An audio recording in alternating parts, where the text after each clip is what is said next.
Nah, jadi 3 kita isi. Supaya ceramah saya itu tak kemana-mana perginya, tak membelok-belok, maka kita kaji kitab judulnya Riyadus Shalihin. Riyad artinya taman. Mau kemana kau? Mau ke Riyadh, ibu kota Saudi Arabia, Riyadh. Tapi secara bahasa Riyadh itu artinya taman. Makanya ada orang menyebut Riyadul Jannah, taman surga. Oh kalau gitu saya kasihlah nama anak saya Riyadh Pak Ustaz. Mantap.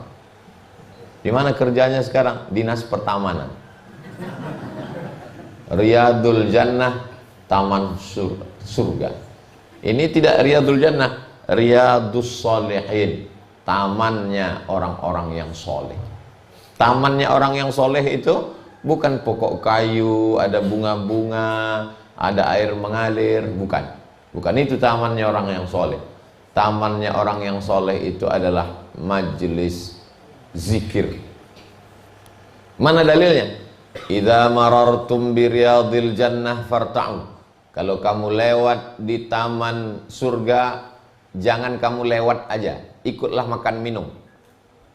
Kalau lewat di taman surga jangan lewat aja, singgah, ikut makan minum. Kata sahabat Nabi, mana ada taman surga di dunia ya Rasulullah? Kata Nabi, ada. Mana taman surga itu? Majalisus zikir, majelis zikir. Makanya habis sholat subuh tadi kita berzikir, Subhanallah 33, Alhamdulillah 33, Allahu Akbar 33, La ilaha illallah 40 atau 100. Setelah itu kita berdoa. Habis itu majelis ilmu. Majelis ilmu juga majelis zikir. Karena di dalam majelis ilmu itu tak ada cerita lain, isinya zikir kepada Allah Subhanahu wa ta'ala. Riyadus Shalihin min kalami sayyidil mursalin, taman-taman surga dari kalam sayyidil mursalin. Kalam artinya ucapan. Sayyidil mursalin, pemimpin para rasul, yaitu Nabi Muhammad sallallahu alaihi wasallam. Jadi isinya adalah hadis-hadis Nabi. Kitab Riyadus Shalihin ini di dalamnya ada kitab lagi. Di dalam kitab itu ada bab. Di dalam bab itu ada ayat Quran. Di bawahnya ada hadis-hadis. Jumlah hadisnya 1890, lupa pula. Dia lain cara ngitungnya. 1866,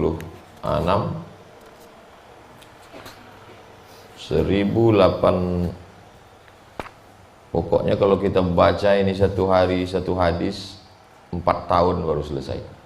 1896. Mudah ingatnya, 1896. Jadi kalau dibaca satu hari satu hadis, maka 1 tahun 360, berarti sekitar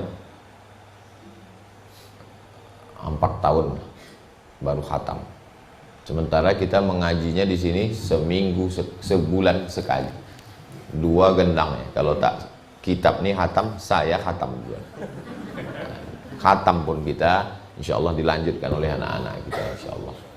Kalau khatam saya itu yang 2 di belakang tuh siap melanjutkan, anak-anak kecil. Kitab Riyadus Shalihin, kata Imam Syekh Nuruddin Itir, Syekh Dr. Nuruddin Itir, ahli hadis Taman Al-Azhar, orang Suriah, Damaskus. Kata dia, kitab yang paling bagus untuk belajar hadis tingkat awal Riyadus Shalihin. Karena dia seperti ringkasan kitab besar. Jangan kita langsung ke Sahih Bukhari 7275 hadis besar. Nah, jadi kalau anak-anak pesantren, Riyadus Shalihin dulu. Riyadus Shalihin ini kitab matan. Kitab matan itu kitab inti, kitab teks. Ada syarah-syarah penjelasannya. Kalau kita tak paham Al-Quran, syarah penjelasannya namanya hadis. Syarah penjelasan Quran itu namanya tafsir. Kalau tak paham hadis, syarah penjelasannya namanya syarah. Makanya di Malaysia dosen itu disebut dengan pensyarah, karena dia menjelaskan yang tak jelas. Alhamdulillah tadi saya tak jelas hadis tuh, setelah dijelaskan pensyarah tuh jadi jelas. Nah, itu namanya pensyarah. Macam mana tadi? Alhamdulillah saya tak jelas Pak Ustaz, setelah dijelaskan Pak dosen tuh makin tak jelas. Nah, itu bukan jelas namanya. Jadi kita mensyarah hadis yang ada di dalam kitab Riyadhus Shalihin. Siapa penulisnya? Penulisnya masyhur sekali. Nama ini sampai-sampai hampir di setiap kampung ada nama ini. Sudah populer di Indonesia. Namanya Imam Nawawi. Mungkin di antara ibu dari sejak sekolah sampai sekarang bapak pasti ada keluarga atau kawan namanya Nawawi. Saya kalau dihitung dalam perjalanan hidup saya, keponakan saya, anak abang saya Nawawi. Lalu kemudian kawan saya kuliah waktu di IAIN 96 satu kelas Nawawi juga. Lalu kemudian ketika ceramah di pesantren Sidogiri, nama ulama pimpinannya Kiai Nawawi Sidogiri.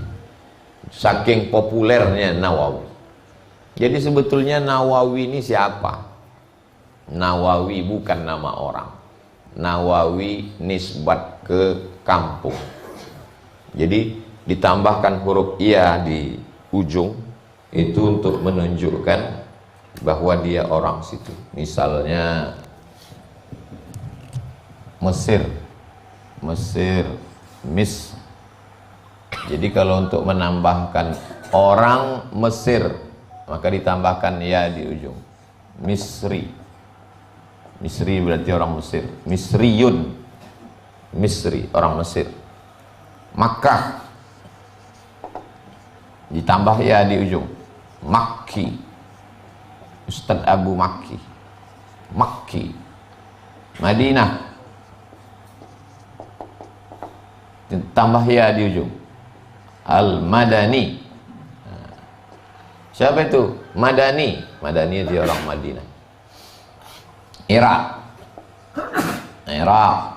Jadi menjadi Al-Iraqi. Iraqi, orang Irak. Yaman, berarti Yamani. Huwa Yamani, berarti dia orang Yaman. Maka begitu juga dengan Imam Nawawi ini. Nawa, dua asal kata nawan. Yang satu pakai huruf di ujung nawa. Makanya ada sebagian ulama menulisnya pakai alif, Nawawi, karena pakai alif di ujung. Nawawi kata dia. Orang Nawa. Yang satu lagi tidak pakai alif, Nawawi. Nah, jadi kalau ada yang nanya, apa kitab yang kalian kaji itu? Kitab Riyadhus Shalihin. Siapa penulisnya? Imam Nawawi. Pakai alif atau tidak? Dua pendapat. Pendapat yang pertama, Nawawi. Pendapat yang kedua, Nawawi, tak pakai alif. Nama dia tidak itu. Makkah jadi Makki, Madinah Madani, Mesir Misri, Irak Iraki, Yaman Yamani. Kalau Kampar, Kampari. Syekh Abdul Ghani Al-Kampari, ulama besar dari Batu Besuwe, mursyid tarekat Naqsabandiyah. Nah, jadi iya di ujung itu namanya iya nisbat, menisbatkan dia berasal dari mana. Ustadz Budi Al-Maidani, orang Medan. Kita agak panjang sedikit. Ar-Rimbau Panjangi, Rimbau Panjang. Nawawi. Nama dia, nama aslinya Yahya.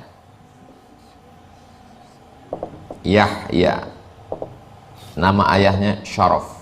Syaraf artinya mulia. Kalau pakai shin, Syaraf, mulia.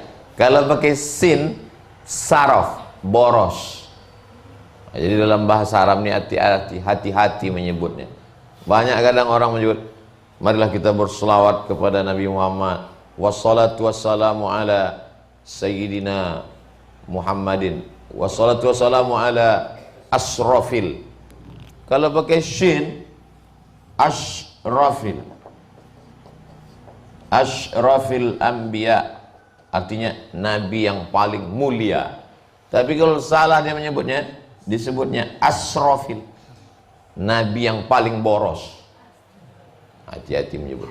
Makanya ada sa, ada sya, ada so, ada tha. Makanya di pengajian sore Jumat kita buatkan satu kali khusus untuk tahsin, supaya jangan sampai salah mengaji. Rubbatalil Quran wal Quranu yal'anu. Berapa banyak orang baca Quran dilaknat oleh Quran karena salah. Alhamdulillah Ustaz Somad, saya tak pernah salah. Kenapa? Karena tak pernah baca Quran. Parah. Yahya bin Syaraf Qasim. Ini namanya nisbat. Nisbat. Ini namanya nama atau isim. Ada satu lagi namanya kunyah. Kunyah. Bukan kunyah. Kalau kunyah itu mengunyah bubur kacang hijau, udah nampak dari sini.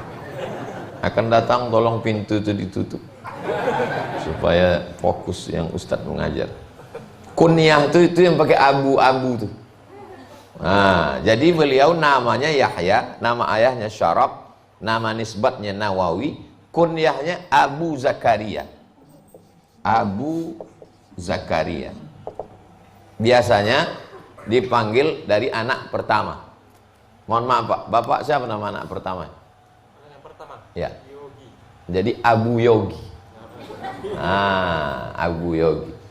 Orang kan selalu orang Minangkabau menyebut nan gadang indak diimbau gala, nan ketek indak disabui namo. Menyabui namo, menyebut nama itu pantang. Jadi untuk menghormati orang panggil Abu. Sebetulnya tradisi tempat kita gitu juga. Kan jarang ibu-ibu manggil nama orang. Aisyah. Lagi nama anaknya. Kebetulan nama anaknya Kia. Mama Kia. Kebetulan nama anaknya Bella. Mama Bella. Kebetulan nama anaknya macam-macam lah. Begitu juga dengan bapaknya. Mana ayah siapa tadi? Mana ayah si Fulan tadi? Itu Abu. Beliau dipanggil dengan Abu Zakaria. Ada lagi namanya laqab. Laqab. Laqab itu gelar. Gelar dia namanya Muhyiddin. Muhyi yang menghidupkan, din agama. Muhyiddin orang yang menghidupkan agama. Jadi nama lengkap dia Al-Imam Abu Zakaria Yahya bin Syaraf An-Nawawi. Al-Imam Muhyiddin Abu Zakaria Yahya bin Syaraf An-Nawawi. Kenapa orang Arab itu namanya panjang kali Pak Ustaz? Namanya tak panjang, kau tak tahu bilang. Kalau tahu nanti ada orang, namanya kok panjang kali Pak Ustaz? Nama dia pendek, Yahya. Terus yang panjang itu apanya? Ada laqab, ada kunyah, ada nisbat, ada ayahnya. Jadi nama orang Arab itu satu aja, Yahya. Makanya heran orang Arab tuh nengok nama kita panjang-panjang betul. Panjang kali nama. Nama kawan, biasanya nama kawan-kawan kita sekolah itu mana yang paling unik, itu yang paling ingat. Kawan saya dulu waktu di pesantren namanya Rio Catur Pandapotan Damanik. Jadi waktu di kelas, siapa nama kau?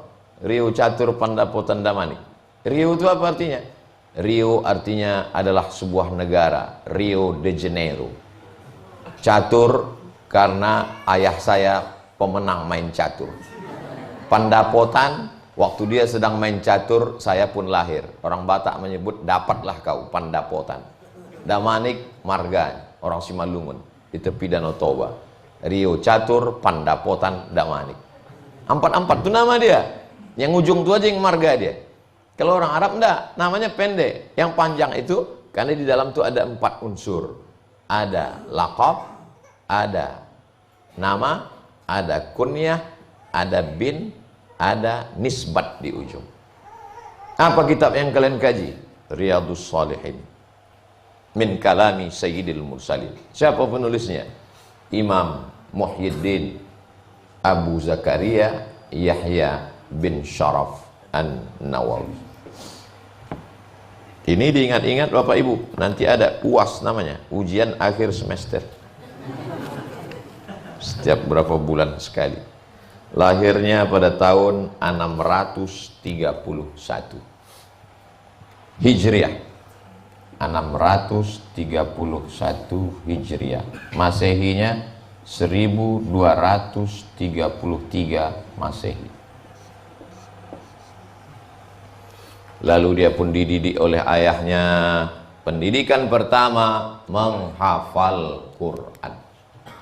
Itulah mengapa anak-anak tahfiz ini 3 tahun ini dia tak diganggu dengan yang lain. Kelas 1, kelas 2, kelas 3 nanti dia hanya tahfiz saja.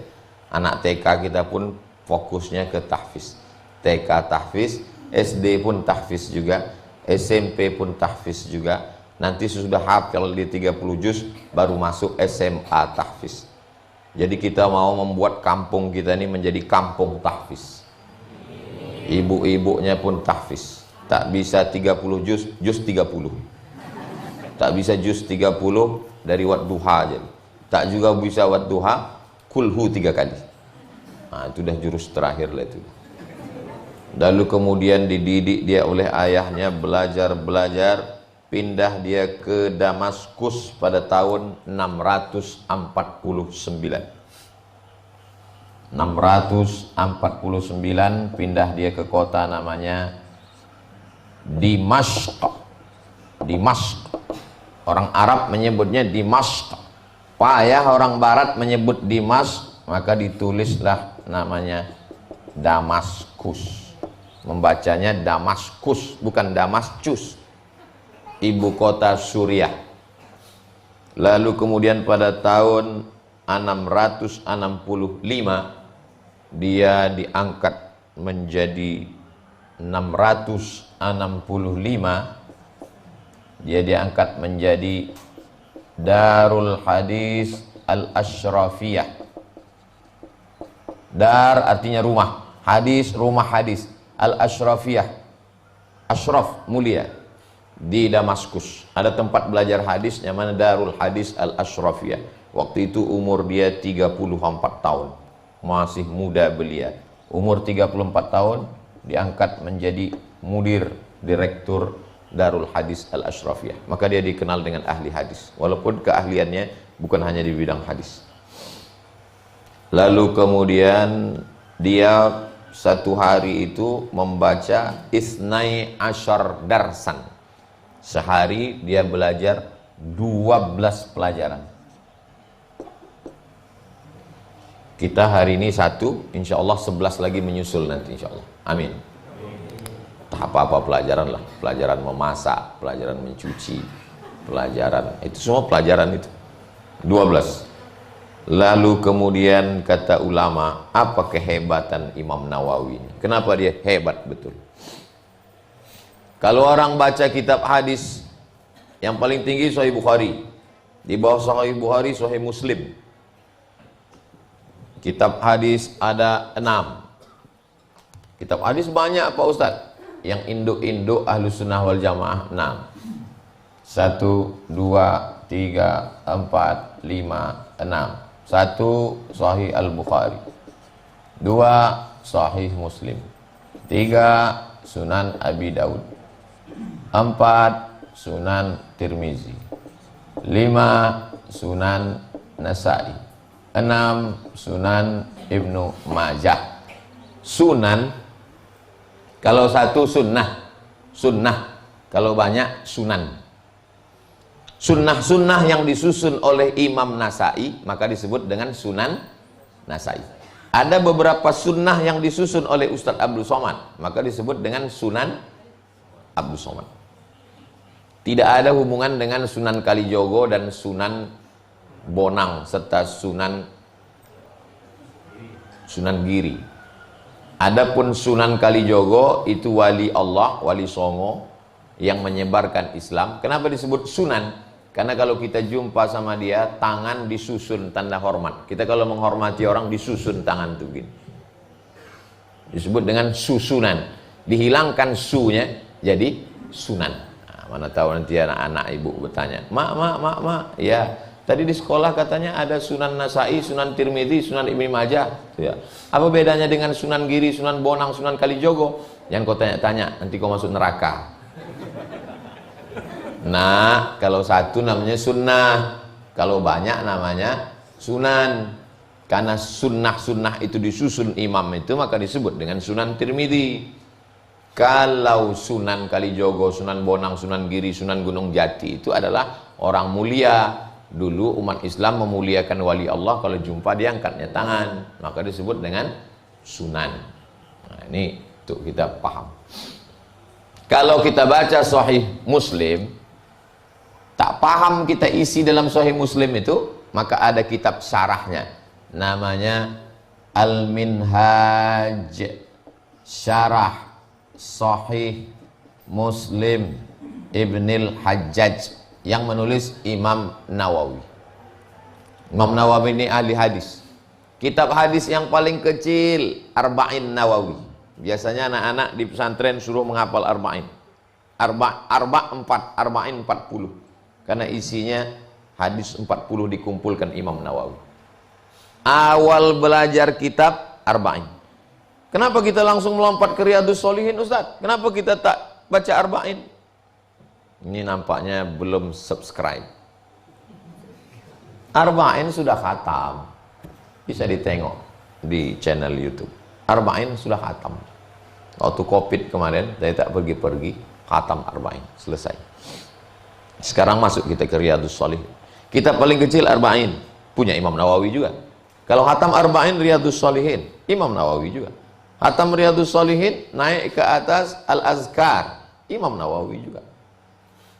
Orang belajar ilmu hadis, apakah ini sahih, apakah ini dhaif, apakah ini hasan, maka dibacanya kitab Imam Nawawi juga, disyarah oleh Imam Suyuti, namanya Tadribur Rawi Syarah Taqrib An-Nawawi.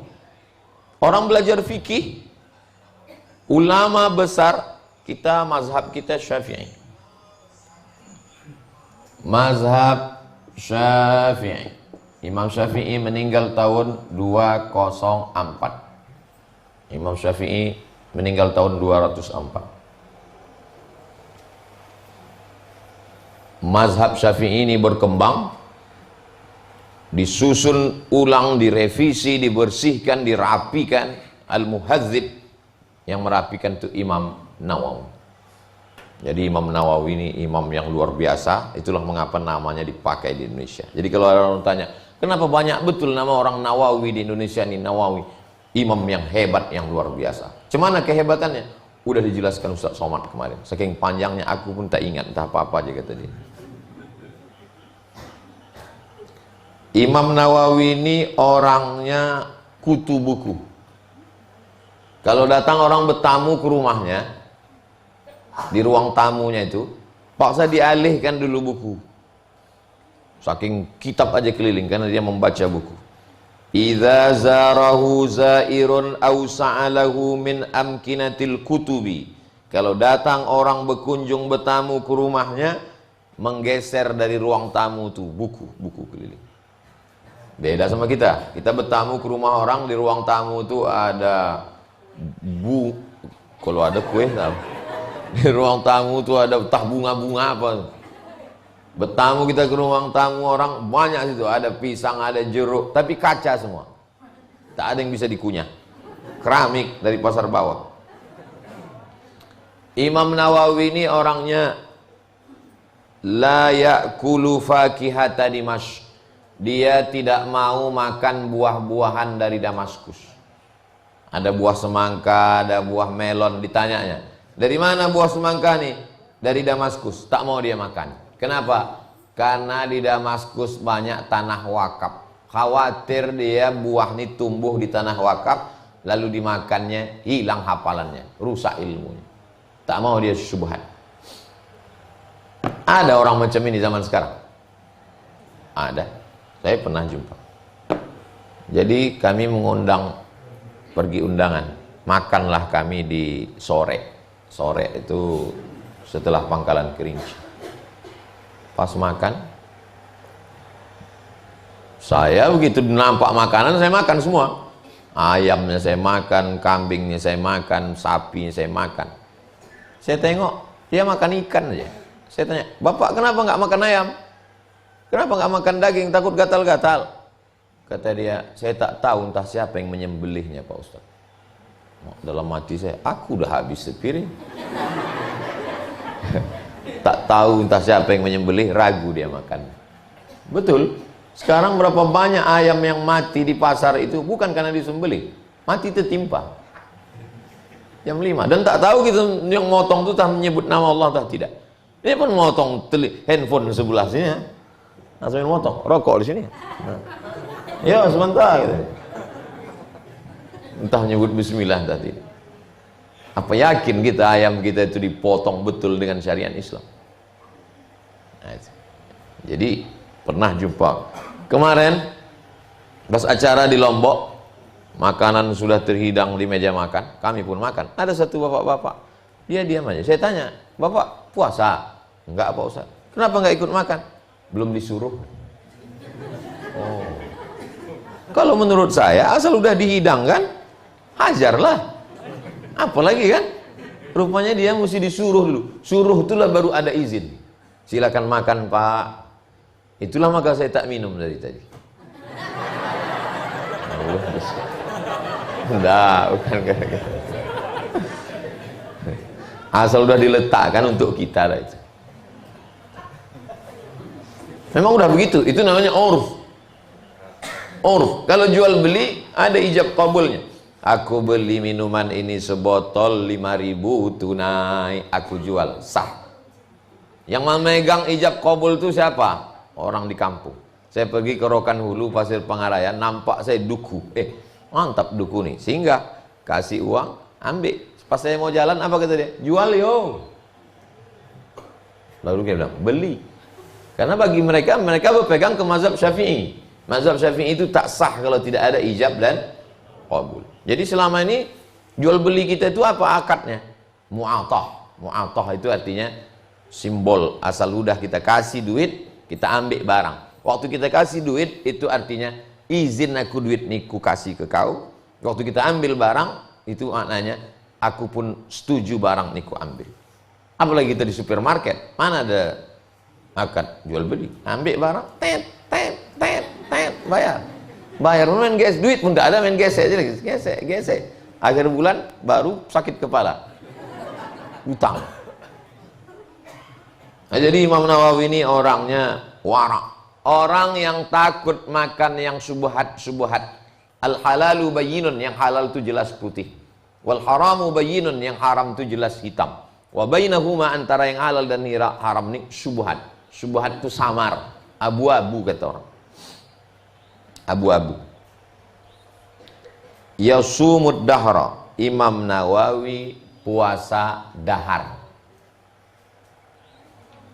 Ada orang puasanya sebulan 3 hari, 13, 14, 15. Namanya puasa Ayyamul Bid. Ada orang puasanya 8 hari, Senin, Kamis, Senin, Kamis, Senin, Kamis, Senin, Kamis. Namanya puasa di Senin, Kamis lah. Ada orang puasanya sehari puasa, sehari makan. Sehari puasa, sehari makan. Namanya puasa Daud.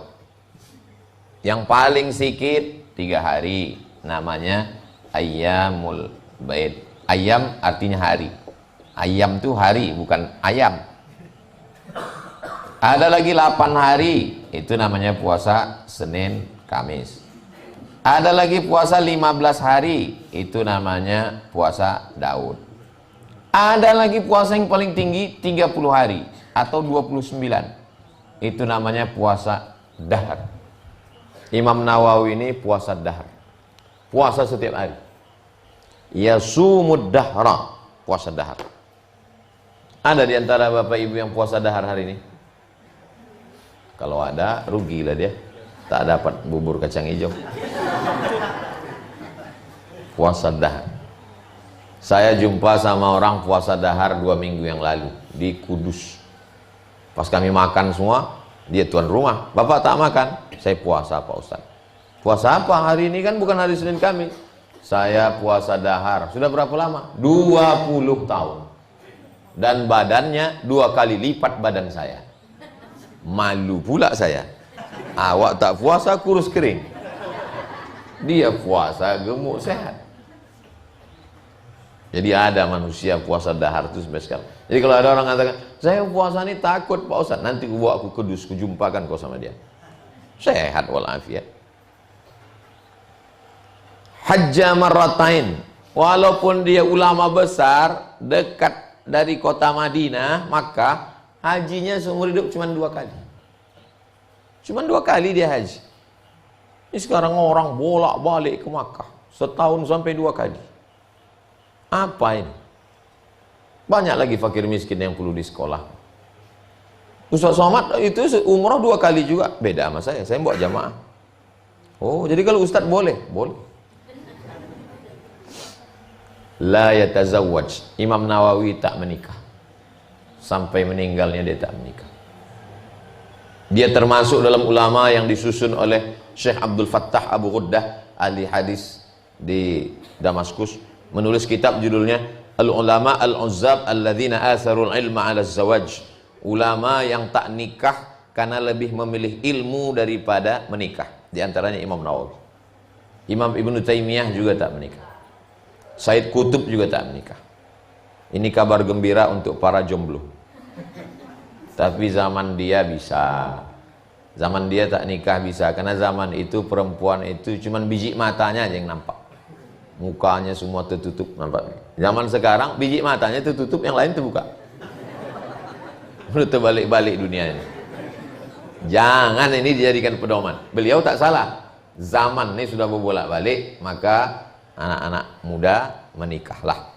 Nah, ini tazawwaju, menikahlah. Beliau meninggal umurnya 45 tahun. Seumur saya sekarang.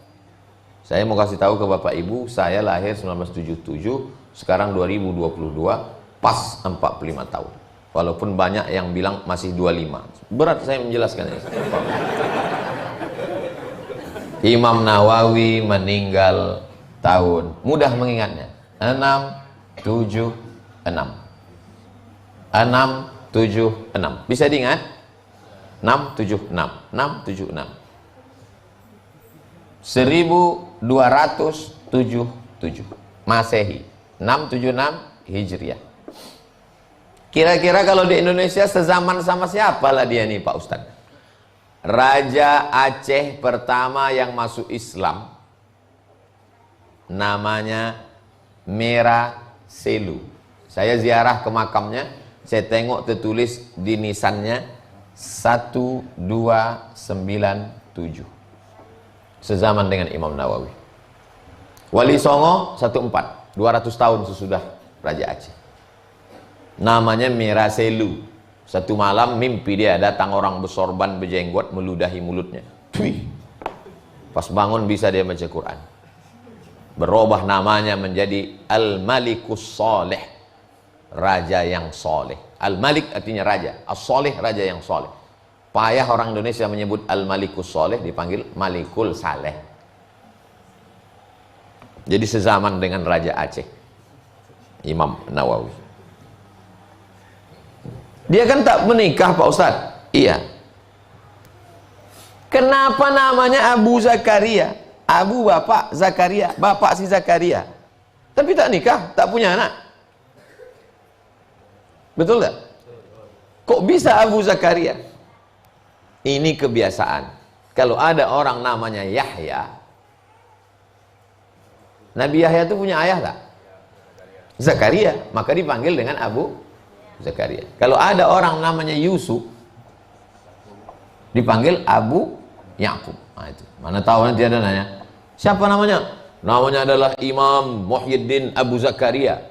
Abu Zakaria, Bapak Zakaria. Iya. Tapi dia tak nikah. Iya juga ya, lupa pula aku nanya sama Ustaz Somad kemarin. Nah, tunggulah aku telepon dia dulu. Udah lewat jam 6, lewat 10. Udah kena sanksi kita lewat 10 menit. Pengajian kita sampai jam 6, dari 6 ke 6.22 menjawab pertanyaan-pertanyaan. Ada kertas-kertas tadi. Nanti pas jam 6.22 kita sholat sunat isyraq. Habis sholat sunat isyraq barulah dibagi bubur kacang hijau tadi. Assalamualaikum Ustaz. Waalaikumsalam. Kami dari keluarga, nama tak saya sebut, menjaga kode etik jurnalistik. Bagaimana cara membayar hutang almarhum bapak? Tidak tahu jumlahnya atau pada siapa saja. Itulah mengapa dalam Al-Quran itu ayat yang paling panjang adalah ayat tentang hutang. Orang sekarang di rumah itu semuanya hutang. Panci hutang, ember hutang. Satu-satunya yang lunas bininya. Karena Pak Kua mengatakan, aku nikahkan engkau dengan anakku dengan mahar seperangkat langsung gitu, tunai. Andai boleh bini itu kredit juga. Maka kalau kita hutang piutang, walaupun kawan akrab, walaupun adik beradik, walaupun saudara, idza tadayantum bidainin ila ajalin musamman faktubuh, tulis. Akibat dari tak menulis inilah, tak tahu kepada siapa saja dan berapa jumlahnya. Saya ada satu map khusus itu di rumah, hutang piutang, berapa orang yang berutang ke saya. Ustadz ada utang? Saya tak ada utang sampai sekarang. Dari dulu memang takut berutang. Saya lebih baik hidup susah daripada berutang. Tapi kalau terdesak berutang juga. Kapan? Waktu lupa bawa dompet. Nah, itu berutang. Bagaimana caranya kalau kita tak tahu jumlahnya berapa? Tak tahu jumlahnya berapa, gimana kita mau bayar? Maka tak kita bayarkan. Karena kita tak tahu jumlahnya berapa. Kepada siapa saja tak juga bisa kita bayar. Karena kita tak tahu. Maka tidak wajib kita bayarkan. Wajib membayarkan hutang kalau tahu orangnya, jumlahnya berapa, ada orang yang menuntut, bersumpah dia. Aku bersumpah bahwa bapak kau dulu ada berutang kepadaku. Berapa hutangnya? 1 juta. Bayar. Dari mana dibayar? Mim ba'di wasiyatin yusi biha audain. Dari harta warisan sebelum dibagi. Tak boleh harta warisan dibagi sebelum dikeluarkan 2. Yang pertama, bayar hutang. Yang kedua, keluarkan wasiat.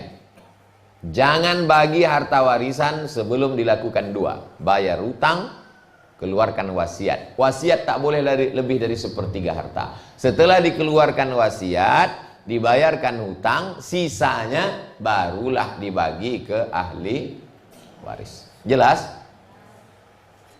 2. Bagaimana cara kita sebagai istri, suami kita super sibuk? Ini menyindir saya ini.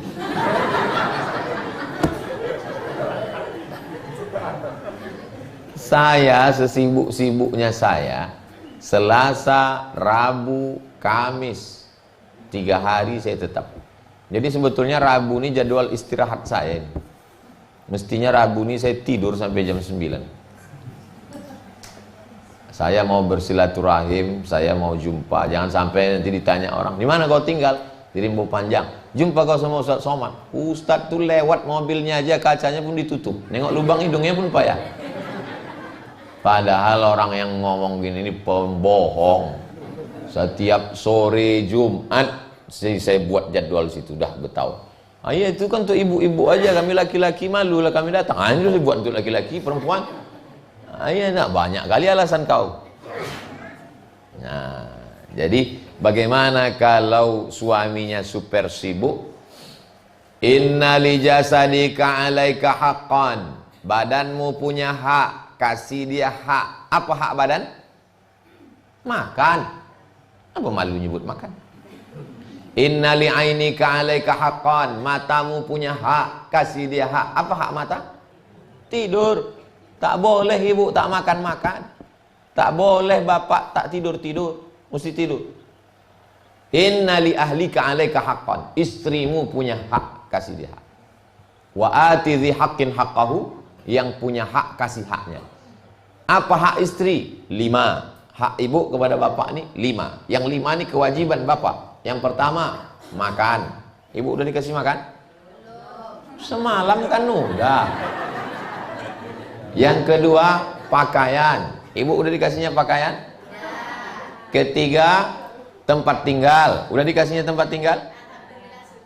Keempat, pendidikan. Sudah dididiknya ibu? Itulah gunanya kita buat pengajian. Pengajian sore Jumat, pekan pertama akidah. Yang kedua, mengaji hadis dengan Ustaz Somad. Yang ketiga, fikih. Yang keempat, akhlak. Yang kelima, tahsin dengan Ustazah Fatimah. Itu untuk membantu suami-suami yang super sibuk sampai tak sempat mendidik bininya. Makan, pakaian, tempat tinggal, pendidikan. Yang kelima, perhatian. Istri kalau tidak diperhatikan suaminya, dia akan mencari perhatian laki orang. Akhirnya dia bersolek di luar rumah, muka putih, tangan hitam.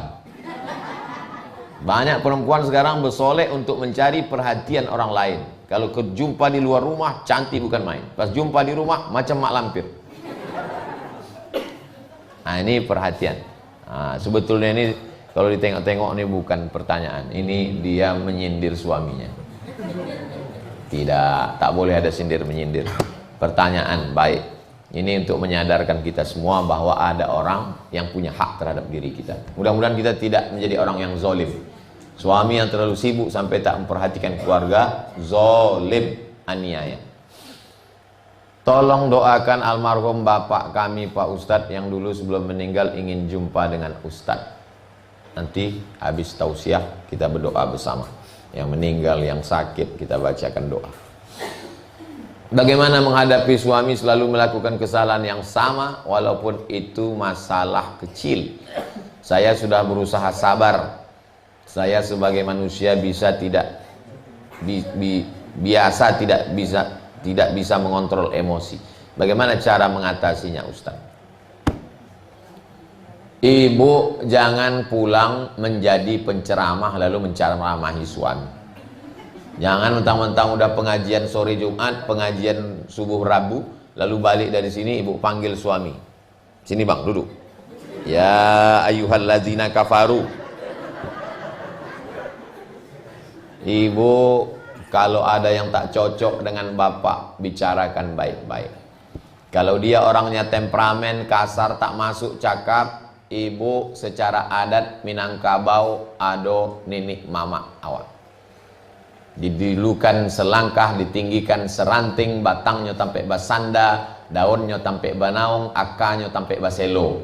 Itu fungsi nenek mama, memanggil suami. Siko, ang sebanta, setan. Ko anak, kemanakan kami. Itu secara adat. Tak masuk pun Islam dulu ke negeri kita, perempuan itu terjaga dan terpelihara sebelum Islam masuk. Setelah Islam masuk, makin terjaga. Karena ibu dikawal oleh 6 pengawal. Ini anak-anak perempuan ini dibangkitkan semangatnya. Jangan sampai dilecehkan. Hai kau anak perempuan, 6 pengawal kau nak. Yang pertama, ayah. Yang kedua, atuk. Yang ketiga, abang. Yang ketiga, 4, adik laki-laki. Yang kelima, abang ayah. Abang ayah itu apa namanya?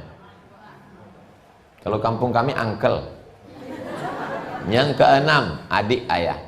6 pengawal inilah yang memanggil si laki-laki.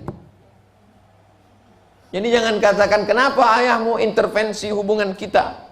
Ini menantu tak tahu agama. Makanya kalau datang laki-laki meminang anak gadismu, iza ja'akum man tardawna dinahu. Kalau datang anak laki-laki meminang anak gadismu, adikmu, cucumu, keponakanmu, man tardawna dinahu, baik agamanya, wa khuluqahu, baik akhlaknya, fazawijuhu, maka nikahkanlah dia. Nikahkan dia karena 2. Pertama agama, yang kedua akhlak. Jadi begitu cara penyelesaiannya, Bu. Kalau suami itu tak betul. Jelas? Alhamdulillah bisa berjumpa dengan Ustaz. Selama ini kemana aja? Pulang balik saya ngisi pengajian. Mohon doanya Ustadz, udah hampir 1 tahun menikah belum diberi keturunan. Mohon didoakan supaya dapat. Nanti di akhir majelis kita doa untuk yang belum keturunan, yang belum menikah, yang sudah meninggal, untuk rezeki, untuk kesehatan, untuk kita istiqomah, untuk kita semua insya Allah. Semoga Ustadz selalu dalam lindungan Allah, amin.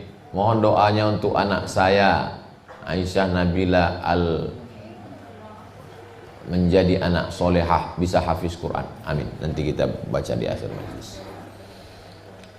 Kapan Ustadz membuka pondok tahfiz untuk anak laki-laki? Tunggulah bangunannya siap, tanahnya aja baru bertimbun. Yang depan TK, yang depan TK tuh panjang 1,5 kilometer tembus ke jalan sana.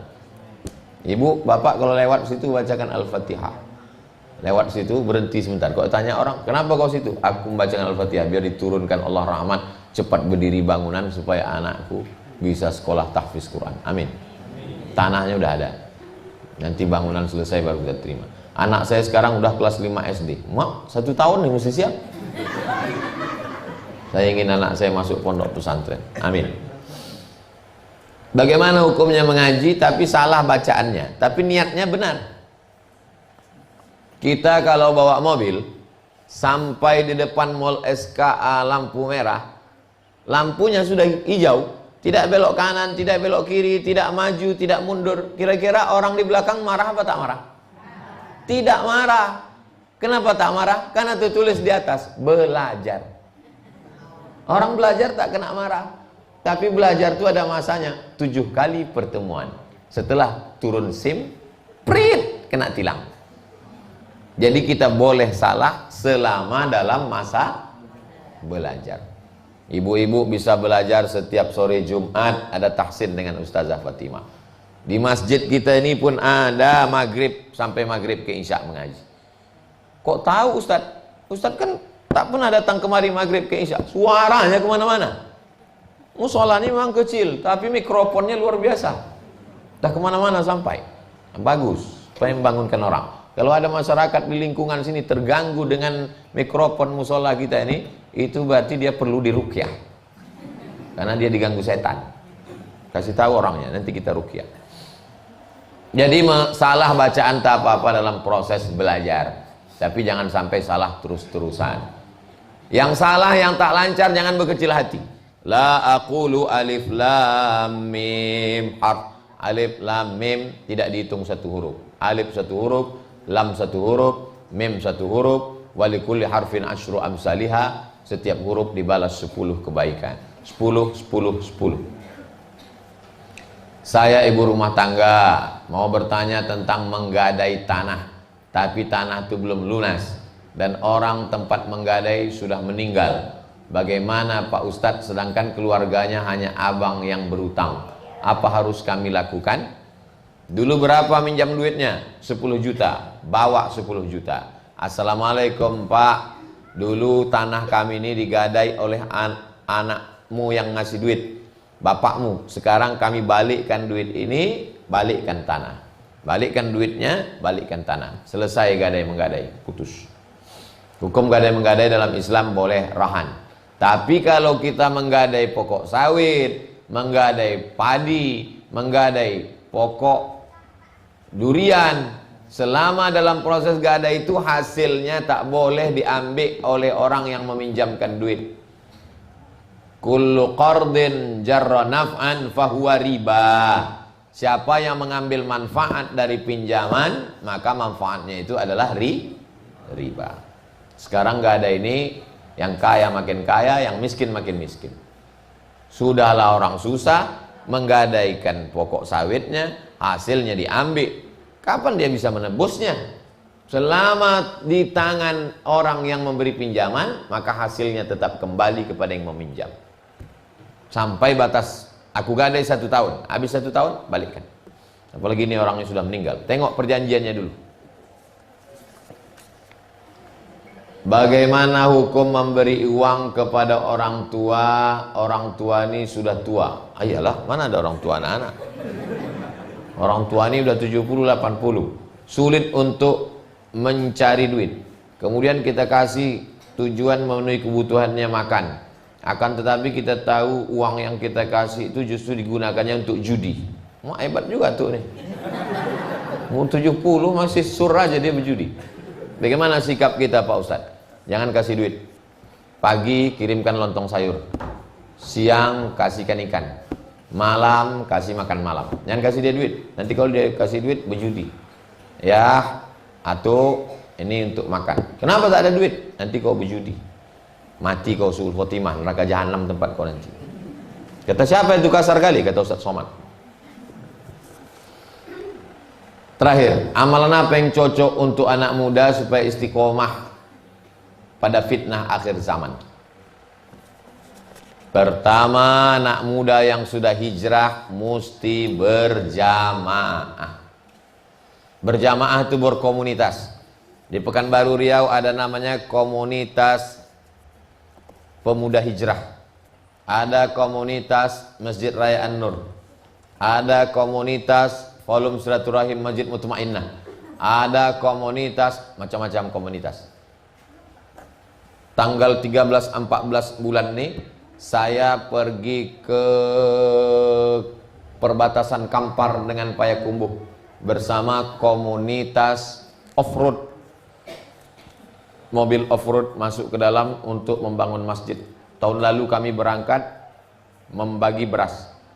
Nampak ada tanah kosong. Tahun ini bangun masjid. Tahun depan datang lagi untuk membangun pesantren. Nah, jadi jangan sampai memisahkan diri dari komunitas. Kita di Rimbo Panjang nih buat komunitas. Jumat sore komunitas ibu-ibu pengajian Zahra. Rabu subuh pengajian bapak ibu anak-anak semua. Tapi anak muda belum ada. Buatkan komunitas anak muda. Ada grup WhatsApp-nya. Malam-malam bangunkan. Tahajud call. Assalamualaikum guys. Gimana tahajudnya? Sudah bangun? Nah, subuh. Sholat subuhnya di mana? Sholat berjamaah apa di rumah? Alhamdulillah sudah sholat subuh. Jam berapa? Jam 8. Kok bisa sholat subuh jam 8? Angkat satu koordinator untuk menelpon. Lalu kemudian gimana bacaan Qur'annya hari ini? Udah baca Qur'an atau belum? Gimana malamnya? Udah pengajian atau belum? Buat komunitas. Tidak bisa hijrah sendirian. Yang namanya hijrah ini berat. Istiqomah ini berat Pak Ustadz? Berat. Yang ringan itu istirahat. Nah, maka anak-anak muda ini dibuat komunitas. Alhamdulillah ada hadir anak-anak. Ini semua yang merekam, yang mengupload, ini anak-anak muda lah. Anak muda komunitas, anak muda semua. Nah, jadi anak-anak muda. Kalau orang tua tak perlu kita urus. Orang tua tak juga istiqomah, apalagi malaikat maut udah dekat. Masya Allah, tabarakallah. Itulah kajian kita pada subuh ini. Mudah-mudahan kita istiqomah dalam pertemuan akan datang, insya Allah. Rabu pertama, Rabu kedua, Rabu ketiga. Rabu kedua nanti mulai kita masuk kitab yang pertama, Kitabul Ma'murat, hadis yang pertama, bab yang pertama, insya Allah. Sekarang kita doakan untuk Ananda Aisyah Nabila, untuk saudara kita yang sudah menikah belum punya anak, untuk Bapak Syamsari yang meninggal dunia, untuk siapapun yang hadir di sini sesuai dengan niat baiknya. Mudah-mudahan diberikan rezeki yang berlimpah, umur panjang barokah, anak soleh dan solihah, keluarga sakinah mawaddah warahmah. Ala hazihi niyah, untuk niat yang baik ini. Al-Fatihah. A'udzubillahi minasyaitonirrajim. Bismillahirrahmanirrahim. Alhamdulillahirabbil alamin arrahmanir rahim maliki yaumiddin. Iyyaka na'budu wa iyyaka nasta'in. Ihdinas siratal mustaqim. Siratal ladzina an'amta 'alaihim ghairil maghdubi 'alaihim waladdallin. Amin. Allahumma salli ala Sayyidina Muhammad wa ala ali Sayyidina Muhammad. Assalamualaikum ya Rasulullah. Allahumma inna natawassalu ilaika bihaqqi nabiyika Muhammad sallallahu alaihi wasallam wa bisirril Fatihah. Kami bertawassul meminta memohon kepada Engkau ya Allah barakah salawat, barakah Al-Fatihah. Antu yassir lana umurana, mudahkan segala urusan kami. Waqdi hajatina, tunaikan segala hajat kami. Baligh maqasidana, sampaikan segala maksud niat kami. Waj'al abna'ana wa banatina minas solihin was solihat, jadikan anak-anak kami anak-anak yang soleh dan solihah, min huffazil Quran wal hafizat, menjadi para penghafal Quran, minal mujahidina fi sabilika bi amwalihim wa anfusihim, menjadi mujahid fisabilillah menolong agamamu ya Allah. Allahumma 'allimna ma yanfa'una wanfa'na bima 'allamtana innaka antal alimul hakim. Rabbana taqabbal minna innaka antas samiul alim wa tub 'alaina innaka antat tawwabur rahim. Rabbana atina fid dunya hasanah wa fil akhirati hasanah wa qina azabannar. Wa sallallahu ala sayyidina Muhammad wa ala alihi washabbihi wasallam walhamdulillahi rabbil alamin. Taqabbalallahu minkum minna wa minkum taqabbal ya karim. Usalli sunnatal isyraq pakai qaf. Usalli sunnatal isyraq raka'ataini lillahi ta'ala. Yang payah mengingat bahasa Arab dalam hati, aku salat sunat isyraq 2 rakaat karena Allah, lillahi ta'ala. Kita salat sunat isyraq 2 rakaat, setelah itu sesuai dengan aktivitas kita masing-masing. Mohon maaf atas segala kekhilafan. Terima kasih atas segala perhatian. Aqulu qauli hadza astaghfirullah li wa lakum. Wassalamualaikum warahmatullahi wabarakatuh.